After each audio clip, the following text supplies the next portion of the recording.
Welcome to the Retiring Real Estate Investor Podcast, where we will discuss how to defer taxes on the sale of your property, earning passive real estate income, and everything you need to know to go from active investor to passive investor.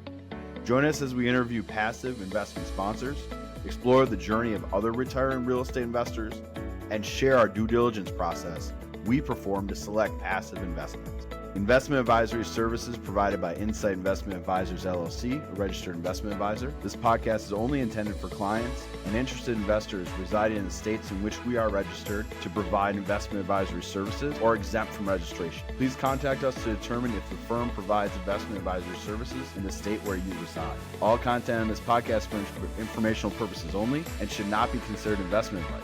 Material presented is believed to be reliable sources, and no representations are made by our firm as to another party's informational accuracy or completeness.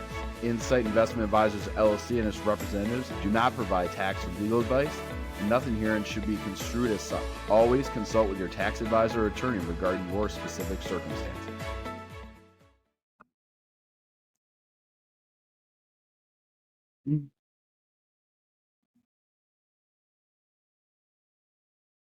Welcome, everybody, to the Retiring Real Estate Investor Podcast. Very excited today to have Whitney Sewell join us from LifeBridge Capital.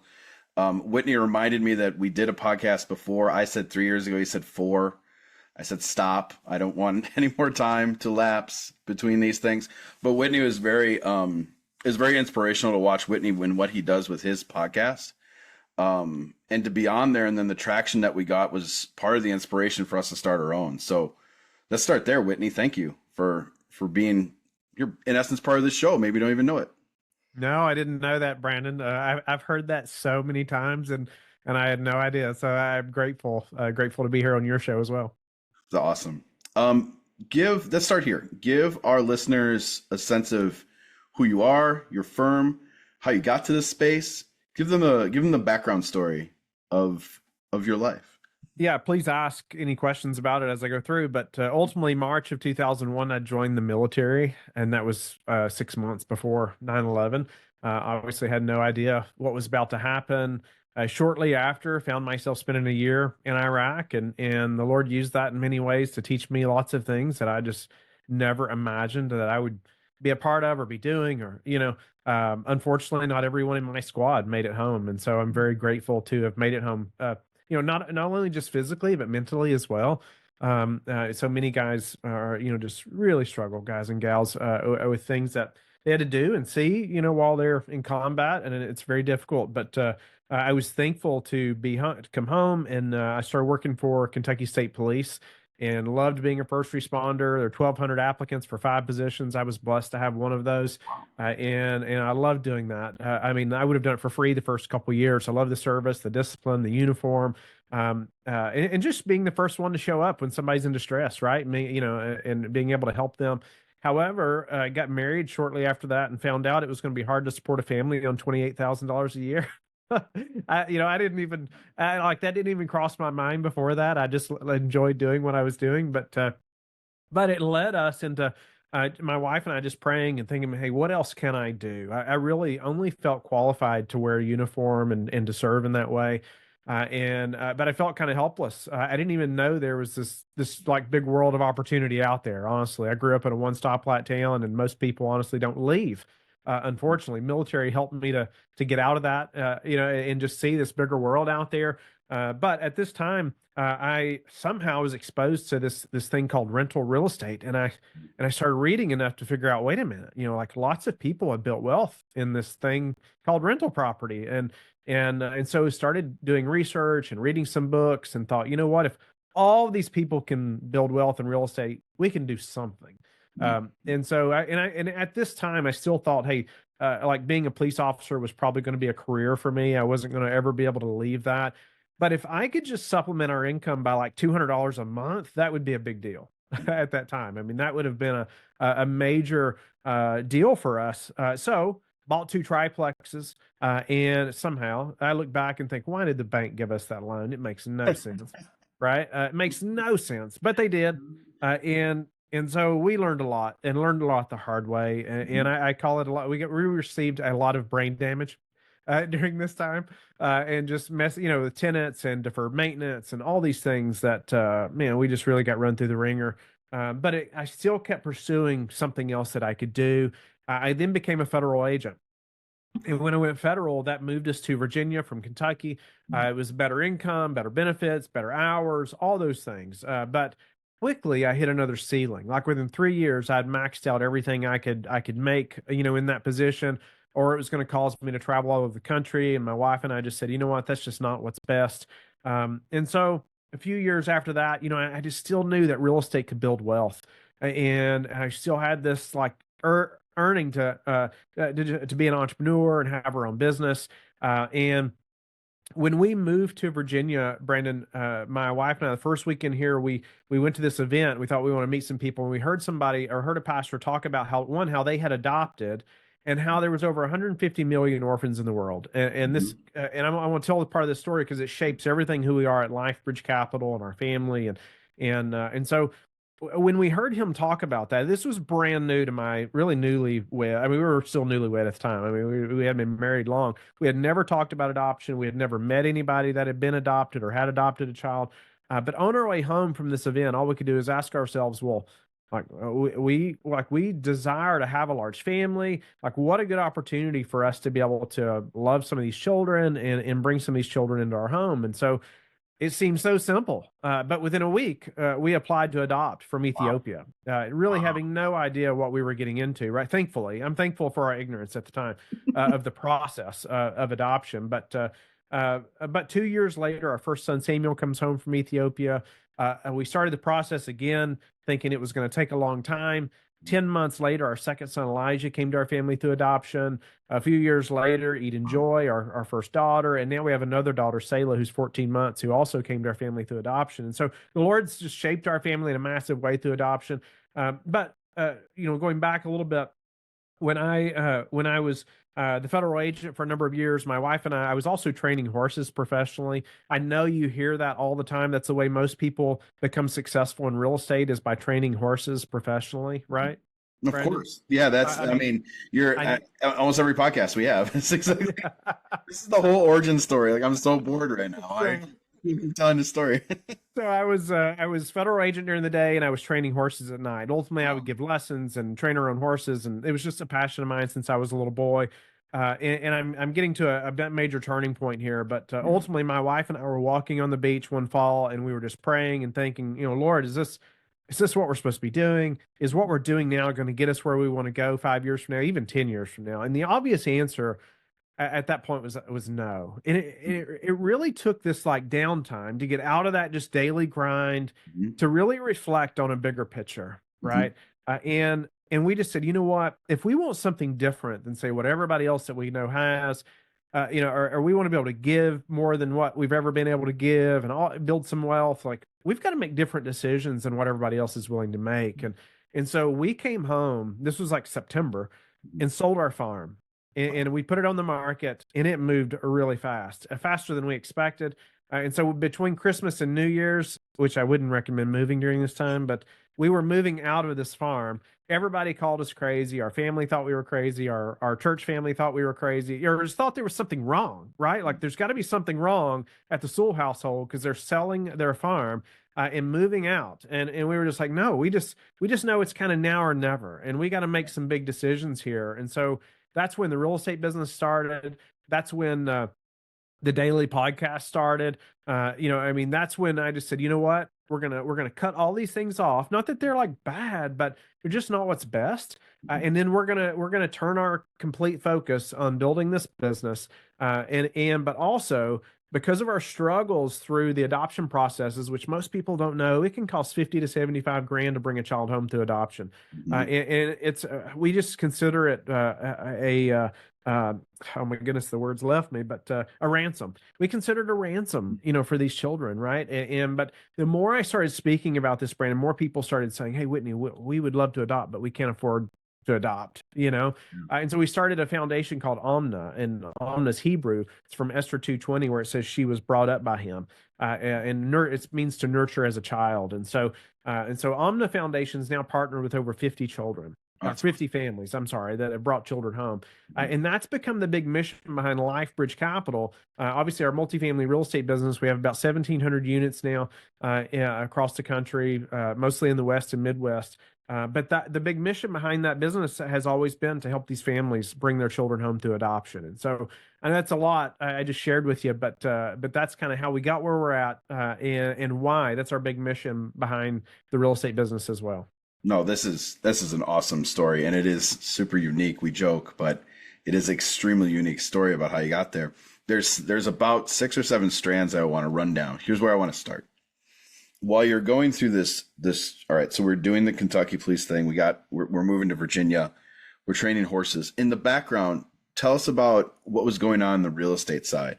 You still had some rentals there. How is that growing and percolating while you were still doing these other things at the same time? Yeah, appreciate that. And so when we moved to Virginia, those 2 triplexes, oh my goodness, they just became even more of a thorn in my side, Oh, wow. honestly.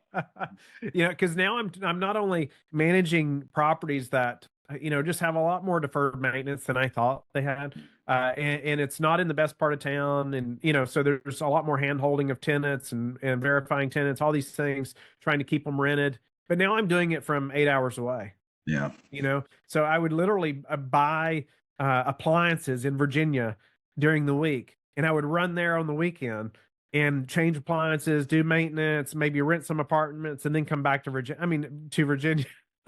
It was a mess. But like I said, a lot of, lessons learned there, right? So obviously we sold them as fast as we could after we moved, but it still took some time. Yeah, just so many lessons learned. The real estate business was on pause for a number of years, or just the thinking behind, building a business there, because I'd become a federal agent, and obviously that took a lot of focus. And I was also training horses. And then it was just the craziness of really 2 full-time jobs, where my wife and I were then like, okay, like we've got to do something different. We cannot continue this madness forever. And even if we do, it's not benefiting us, right? I'm missing out everything with, missing all the time with my bride and my children, to try to do this thing. So it's like, why are we doing it? Yeah. Yeah. And so there's two huge things that I hear in there. It's like, one, the learn through doing, right? Like, you had some books. There's no is there formal training for real estate? I mean, maybe, but not really. I mean, it's learn through doing, right? And I think it's a big deal that you did, and it's not easy, and that's good, right? To sort of learn that. The second thing that I'm really getting out of your story too, though, is these pause moments and reflection. How little that I see. Even I'll throw myself under the bus a little bit, right? Those are things that, we all need to do, is to spend that little time. And I remember these stories of Bill Gates, like getting on a little boat and like rowing to a shack in the woods and reading 30 books and like cutting himself off from civilization for, multiple, like a week at a time, just to think. That's a big deal. How do we promote more of this? We need more of that.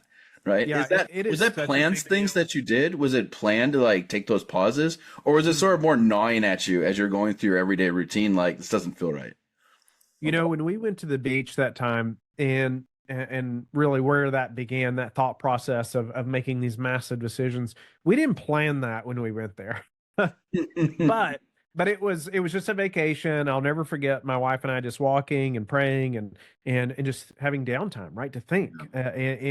And it was just, I was reading a couple books at that time. I think that was probably prompting some different thinking and questions, and I think that was very helpful, just to get me thinking in a different way. But it also encouraged different questions for me to ask her, right? And just different conversation than us just having normal conversation that we would normally have, right? So it was out of the box thinking, because I was reading some different things that were encouraging that. But now I do see the importance of planning that time. Yeah. And I mean, it's something that I have a couple other guys I do this with occasionally as well, where we're like, go to a park and we'll spend time alone, and then we actually come back together and ask questions of each other about our businesses or our family. And hey, how are we leading our wives well, or our children well, or our companies well? And because it's other entrepreneurs who, one, love the Lord and love their family and want to grow their businesses, that are very motivated, that are like speaking into me, right? And I'm trying to speak into them and ask them difficult questions. And so now we are planning those times, right? Because I do see the importance of having that time that you're just out of the day-to-day grind. It's so important. Yes, please. I feel like I need one of those days like right now would be perfect. But take that time. So okay, so we paused the real estate business. What restarted it? Like all of a sudden, hey, we have 1,700 units. Walk us through that journey of how you got restarted. You spent this time on the beach. You said it's not enough. What was the next step? Yeah, so I'd built a brand around training horses and built really a name for being really good at that, and it was a dream. Like I was doing tricks with horses and selling horses for more money than I ever imagined. I was traveling, doing clinics in front of hundreds and if not thousands of people at a time, teaching them horsemanship skills. I mean, it was it was a dream since I was little, right? But what happened is I realized that it was never going to build wealth. It was never going to have any, it was never going to be passive at all. It was always going to require me to be working 60 to 80 hours a week, most likely. Everybody wanted me to work with their horse, not somebody working for me, which was amazing at the time. But the more you think about growing this thing, well, it was going to be very difficult for it to scale. And so, that pushed me back to thinking about, okay, what's scalable? What's really going to build wealth? What's going to allow us to give like we want to give? And that just wasn't going to do it. And so I just said, you know what? Like, we just have to cut it all off. And so selling that business, selling that farm was really that. I mean, it really made me shift my focus from that to, hey, I'm not saying we'll never have a farm again, Mhm. but I've got to just, man, I've got to burn this bridge for a while, right? And because I know real estate can do it. And so when we sold the farm, we moved into a little house in town. And my whole family, two boys at that time, really little. I mean, and this is where the mission comes back in as well, because this is very difficult for us. Like, we just sold the farm and we're like, oh my goodness, what are we doing? Is this going to work? Is it not? But again, the mission is so important. And I say that because this was very difficult for us to have to do this. But the mission was something that not only I was passionate about, but guess what? My wife was very passionate about it. My kids were something that they connected to in a big way, even though they don't understand the whole big picture. At that time, they could also get behind this mission, right? And see that, hey, we want to help a lot of people be able to bring their children home through adoption. And this won't be forever. This would be a difficult couple of years, but we're going to get through this, right? For something a lot bigger, right? We're going to postpone gratification, right? Delayed gratification. So we can have better, but also we can help others to have a lot better as well. And so during that time, it was very difficult, Brandon. It was to say the least. I mean, it's when we started the daily podcast. I was still working full time as a federal agent. And so I was off 2 days a month, every other Monday. And I built a team of virtual assistants all over the world, and they would schedule 12 to 15 interviews for me back to back to back to back to back as hard as I could go on those Mondays. It was ridiculous, honestly. But my wife called it my marathon day, and she would literally pack me lunch to go to the basement. And it was craziness. But that mission is really what kept us all going forward, right? And looking forward and of where we're going. And even now, people come to work for us because of that mission, right? Amazing people want to work for us because there's a bigger vision. Investors want to partner with us because there's a bigger vision than just building financial wealth. How did you decide on the podcast as that vehicle? And how many are you up to? Like you did, I would see these on LinkedIn. You went hard. Yeah. So, we did over 2,000. We did 2,000 daily shows, and at 2,000, I actually transitioned to weekly. And so I just have different focuses now too. I have more philanthropic ventures that I'm pursuing as well. As far as our foundation, the Omna Foundation, but also some other things that I'm trying to do as far as just giving back. And I want to be able to transition some time there, right? And so obviously the daily podcast just takes a ton of time, as you can imagine. And so I just said, you know what? It was highest and best use for a long time. But now it's just not highest and best use for me to keep going at that rate for that podcast, right? The podcast is still going and we're having amazing guests and interviews still, but I just want to transition and using that time in some other ways for some bigger impact now. And so that's what we're doing. But yeah, so we've transitioned a little bit. At 2000, you've earned the right to transition to weekly at best. Hell, you can do monthly at this point, and no one would say a word. But how was it transformative for your business? Like, talk about the impact that doing that many that quickly had for you guys. So everybody talks about the scale of your network, right? Or your network, the size of your network's connected to your net worth.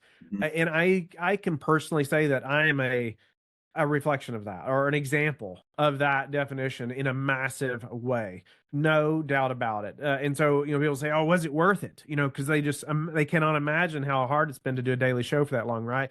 And I say, well, the podcast itself, if you looked at, say, a P&L, you would say you're an idiot. Like, why in the world did you do it for that long, right? Because it doesn't, I wouldn't say it really made any money. It cost a fortune to do a daily podcast, right? An absolute fortune. And it was everything we could do to afford to do it when we started. Everything we could do, and then some.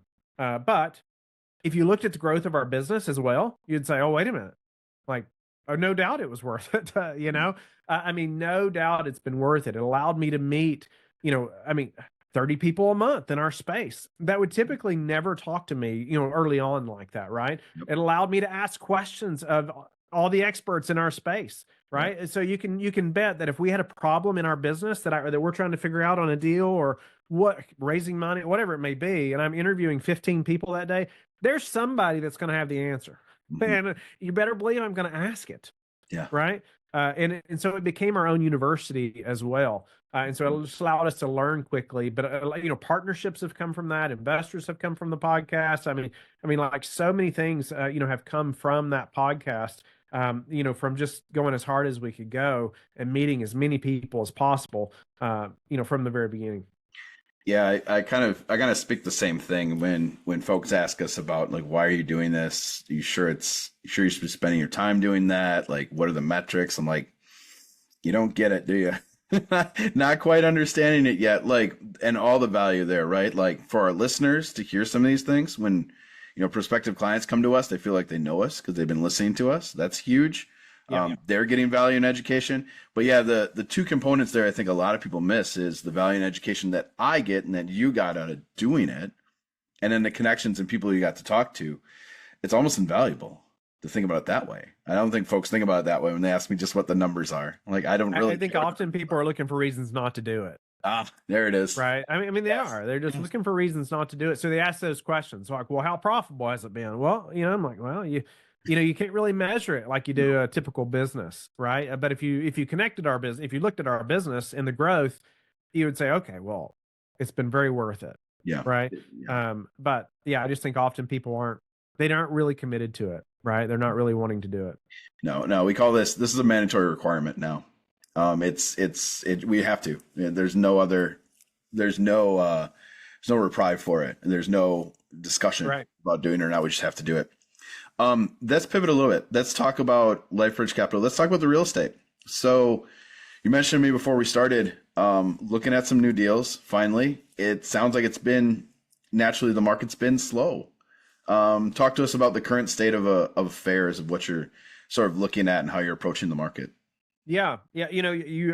I'll add a little color to a recent question too, and move into that you said a minute ago, because I didn't highlight it. But when we first started the podcast, it was a while before we did our first large deal, right? And ultimately, I never imagined that I could go buy an apartment building. That just never crossed my mind. Like, it just wasn't even in my wheelhouse, right? That was an option.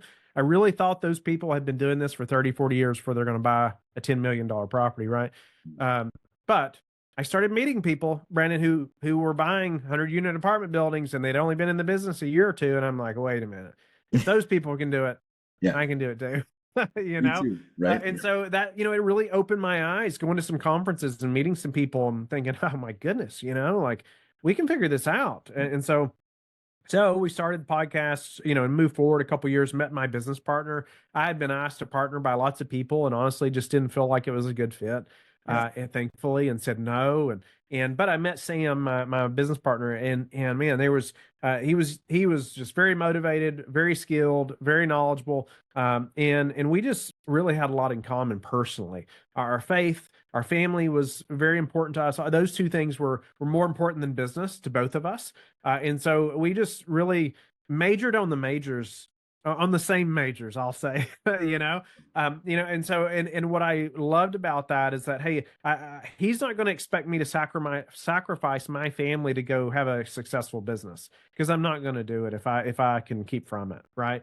And I didn't want a partner that was going to expect me to do that. And so I want to have a successful business, but not at the sacrifice of my family, which everybody claims we're doing these things for, right? Which is typically a load of what. So, but anyway, so fast forward, our first deal together was $20 million project, which looking back at that, I'm just thinking, my goodness, what were we thinking? Like we raised $7 million, which just seems crazy to me. But we did, and the Lord blessed that, and it was a number of months later that actually the next year after that we closed $100 million, our first full year together, working together. The next year I think we did another 100 million.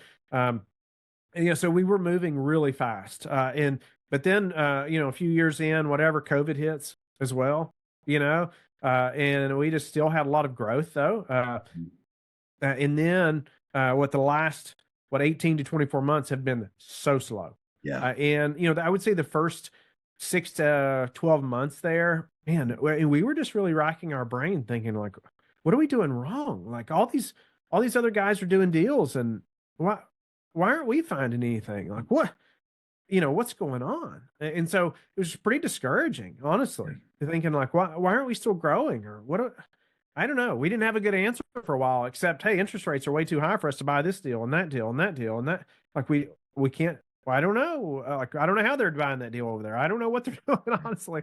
But fast forward another 12 months, and I'm very grateful looking back that we didn't buy those deals. Right? I'm so thankful. The Lord protected us in such a big way.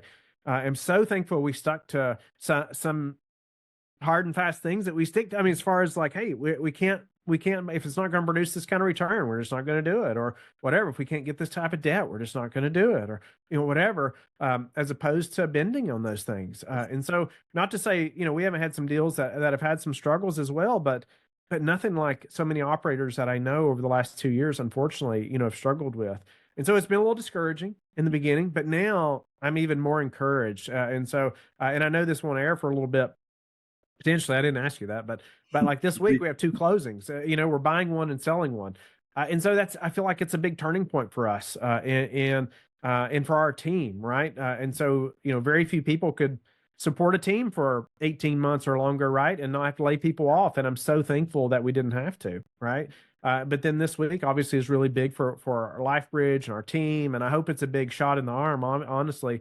As far as just encouraging our team, because we've been preparing for this, and I feel like we've been preparing for what's to come.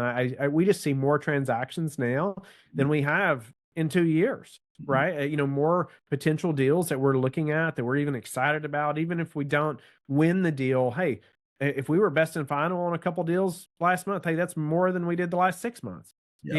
And so we're really excited about what's coming, and I think there's going to be a lot of great opportunity to buy some deals, over the next 6, 12, 18 months, if not 24 months. What's changed, and I love, and we look at this as sort of a hallmark for some of the best sponsors and syndicators out there, is you're not buying things all the time. If it doesn't fit your buy box, you're going to pause. So I think that's a really great indicator for you guys that we look for. What's changed recently about the deals? Is it the pricing is more in line, that it fits your model? Is it the debt, or is it both?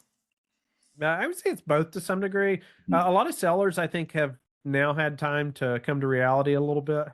So the deal that we're buying this week, though, we tried to buy 2 years ago, and it was just overpriced. But the same builder, or seller, still owned it, and we've just been going back to him and say, hey, we're still willing to buy this, and hey, we're still here, and eventually, we're buying it, right? But we just had to be willing to say no. But interest rates have come down as well. I mean, that's been a major turning point for us. Well, now all of a sudden we can get debt a lot cheaper. And so a deal works that didn't work, 18 months ago as well. Yeah, and there's some availability as we're starting to see cracks in That's that right. as well, of that debt, of willingness to do that, which is great. You mentioned the Midwest and the West. Are there specific markets that you like to be focused on? So, yeah, so we got started in Colorado Springs. My business partner lived in Denver at the time. He had already had some deal flow in the Springs. And I mean, I live on the East Coast. And so, but when we partnered, he already had the deal flow. I could raise some money. And so that market, though, it's not, it's not a Dallas Fort Worth, right, type of growth. However, it's had steady growth for like 100 years. I mean, it's just very steady. And so we just said, you know what, we're going to hunker down here for a while. We probably have 800 or 900 units there now.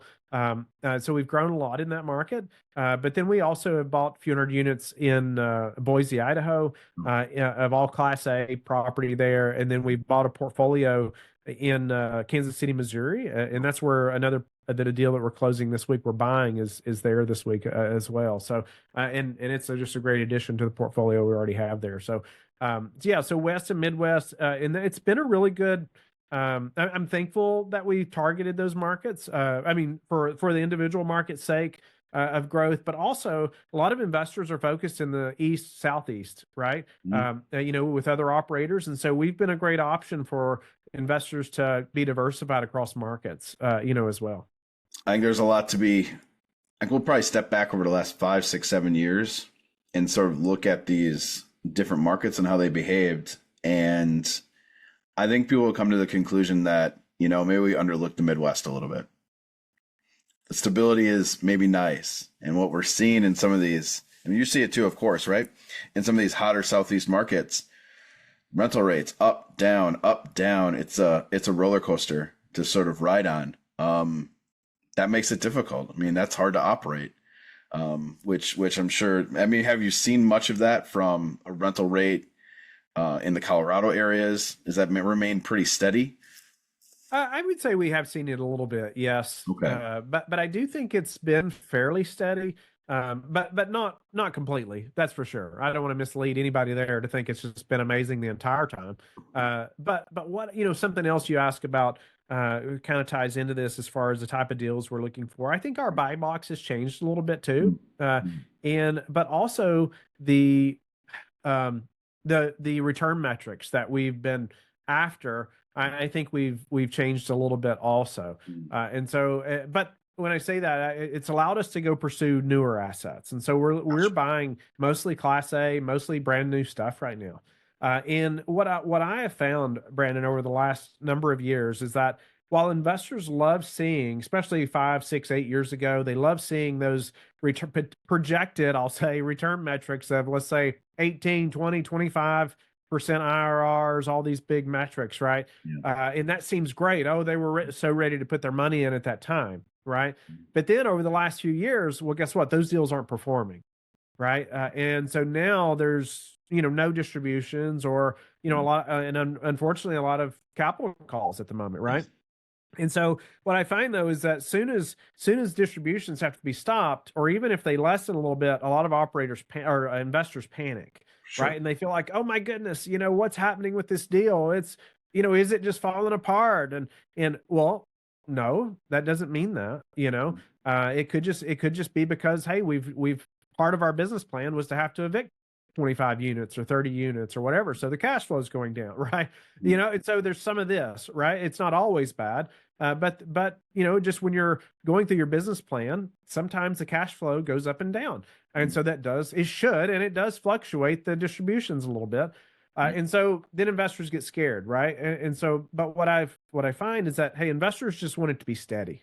Yep. And so if we can provide even a 15% IRR, but it's a newer property, it's better tenant class, it's easier to manage, it's just producing steady income, investors love that. Yep. Right? For more times than not, hey, I just want that monthly check. I just want to know that monthly check's going to be there more times than not, right? Anything can still happen in real estate, right?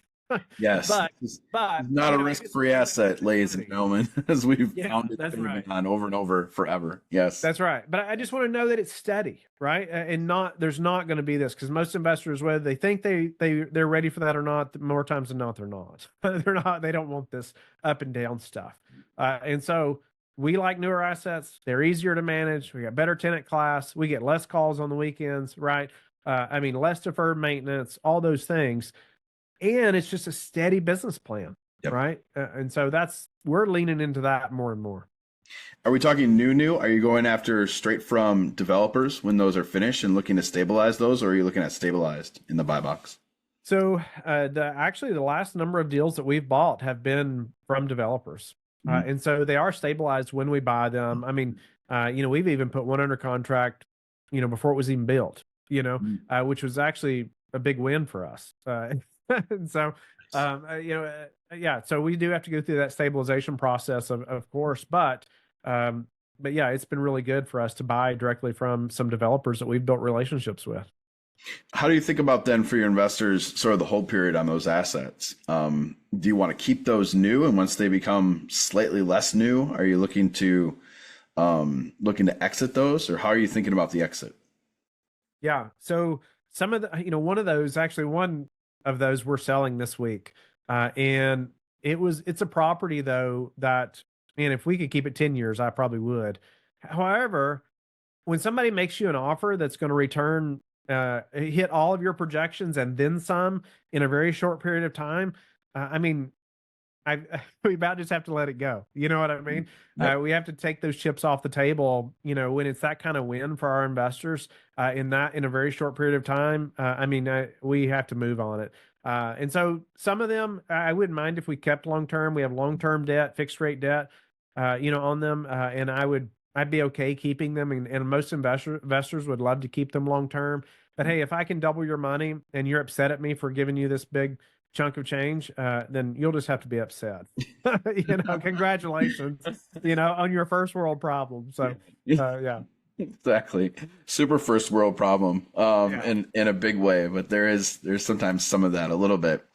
How do you think about that in terms of nothing makes us more happier than when a syndicator or sponsor puts a thesis on a page and then you check every single box that you laid out in the business plan. Nothing can make us happier than doing that. It's a great validation level. Yeah, you had a thesis, you check the boxes, and then you execute and you sell. We're very, very pleased with that. How do you think about the exit for investors? Are you looking to roll them into the next deal? Are you thinking about sort of tax advantage ways to help those folks, or is it more of, hey, look, this is, it's LP, and there's probably gonna be a tax consequence, but we did really well, and we'd love to have you come to the next deal. You guys thinking your way through maybe some different strategies for the tax consequences on the backside? yeah. Great question. We had every intention of doing a 1031 on this one we're exiting right now, and had even prompted investors around doing a 1031 and received a lot of interest in doing a 1031. And even from the beginning, investors will ask that when they invest often, and I'll say, hey, we hope to do a 1031, but I can make no guarantees, right, that we'll have a deal when this one exits, right? There's no way to know that, right? 3, 5 years from now. But for this one specifically, the buyer is doing a loan assumption, and there was just some technicalities around that have kept us from being able to do a 1031, unfortunately, on Oh, this deal. yeah. And so with the lender or whatnot, and having to get a lender approval, right? To drop these investors out that didn't want to, it's a complicated process, which you are very familiar with, I know. But anyway, so we couldn't do a 1031 this time. Yeah. But it is our intention. We do hope to do that. This one is a little different just because the seller or the buyer is doing a loan assumption and cause some different technicalities and whatnot. But yes, we do want to do a 1031 every time we can. Yeah, no, that's awesome. Yeah, these things are tricky, and I do agree with maybe the thought process that you have there of, your primary responsibility is to make money for investors, part one. And if you can do the tax advantage things, great. If not, yeah, I mean, it's sort of up to individuals to kind of think about their personal tax situation too, and think about ways that they can kind of defer that, for themselves a bit. Um, Let me talk to me about the team at LifeBridge Capital and sort of how you think about that. And one of the things I know we wanted to talk about was was culture. You alluded to it earlier, a little bit of kind of keeping people focused over an 18, 24-month period where not a lot of activity may be going on. Maybe talk to us just about how many folks that you guys have working for you now, what that, and kind of how you think about culture. Yeah. Culture is so important. I feel like it's talked about, most people's eyes glaze over, like it's not this a very important thing. Yeah. And I'm I raising feel my hand for those people listening to. Sounds great, right? however, the more people that we've hired over the years, I mean, I like every person on our team, when I've been interviewing them, they have brought up that they love our mission. Yeah. I mean, like they knew it before they even came to us, right? And like they love knowing that they are contributing to something bigger than just a paycheck. I mean, they do, and they talk about it, right? And so it is. I mean, and numerous of them have donated to the foundation to help other families adopt, right? I mean, we've had other adoptive families, that are people that work for us, and have some now even, who are really good at what they do. But they're also, like they connect personally to that mission of helping families adopt. And so that's been major for us. And we've expanded that mission a little bit now. And so another thing that we want to do well at LifeBridge is steward all of these living rooms well that we manage. I mean, we have 1,700 living rooms that we're managing or that we're in charge of. And so we want to care for these people the best that we can. And so there's one thing we've used is what's called Apartment Life. And Apartment Life is a nonprofit group where they will actually put a couple living in one of your units, and this couple helps build community, right? Like they build community, they get to know people's names, they have like birthday events for other people living there. Hey, when there's hard times and hard things, I mean, you can imagine 1,700 living rooms, hard things are happening, right, in these families. Yeah. And when they know that, they're able to care for these families well and be there. I mean, it's been really good. But that doesn't work at every community. But something else we've recently done, Brandon, is actually call local churches that surround our communities and say, hey, we have access to 200 units, 200 families at this location. Would you all just adopt this location and work together with us to care for these families, right? And so that is actually in process right now. There's a local church in the Springs who have a store, and where they will allow families to come and pick out so many gifts for their children for Christmas, and even help them wrap them before they leave. And so they're selecting so many families from this one community to bless with, that store. And we're in the process connecting with lots of other churches to try to help make that connection, right, and facilitate community, right, and that not only just, I feel like, is caring for these people well, but it's also, if they feel like there's community there, then guess what? They don't want to leave. That's right. And so it's benefiting our investors also, but I really just feel like it's the right thing to do in caring for these people, right, that the Lord's entrusted to us. And so another third component, Brandon, is caring for our investors well. And so I want to help our investors, especially the men, to lead well. As I learned to lead, I don't claim to have it all put together either, just putting that out there. But I do want to help. As I learn to lead better, my wife, my children, my business, I want to help our investors to do that too. And so I'm creating more content around what I call courageous men, and helping them to be as famous at the dining room table as they are at the boardroom table. And so I just created this little free course too that helps men to lead their families in creating a family mission statement. And in our business, we think a mission statement so important, right? And we spend so much time on it, and we're supposed to hire and fire by it, and ask our employees, are they honoring this mission statement or whatever, and want them to know this mission statement.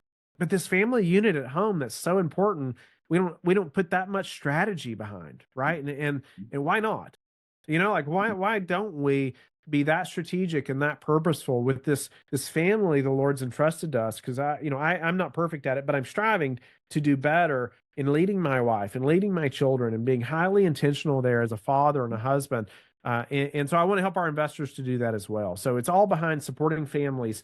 It's just the mission at LifeBridge, whether it's through Omna and adoptive families, or all the families that we manage at our apartment communities, to our investors' families as well. No, that's awesome. And we believe in it too, right? So we will look at sponsors and syndicators and look at broader mission. Like that is part of our due diligence work that we're doing and looking at for partners. And every single instance where we've found bigger cause associated with what folks are doing, we find better economic returns. So there's real like doing good. The proverbial win-win-win. It's a real thing, and it's there. It's funny what happens when we do the right thing for people.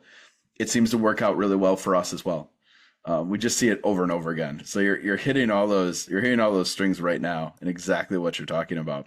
It really is meaningful, and I hope that investors don't gloss over that portion when we're so focused on these return patterns that we're looking for.